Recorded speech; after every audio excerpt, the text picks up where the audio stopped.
Pois a veciñanza, os compradores da promoción de Tomás Alonso de Avante Espacia, estamos desagradablemente sorprendidos pola instalación dunha gasolineira a escasos metros das nosas vivendas e ademais de outros servizos do barrio, como escolas municipais, ou como o hospital psiquiátrico que está ao lado e a residencia de anciáns. Consideramos que iso ten un perxuízo directo sobre a nosa saúde.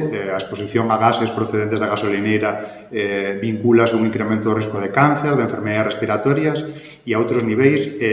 Creemos que o Concello debe reconsiderar a súa posición sobre a licenza da gasolineira e lles instamos a que revisen a documentación que se lle remitiu e reconsideren se esa licenza é apta ou é válida para instalar unha gasolineira ali ao lado.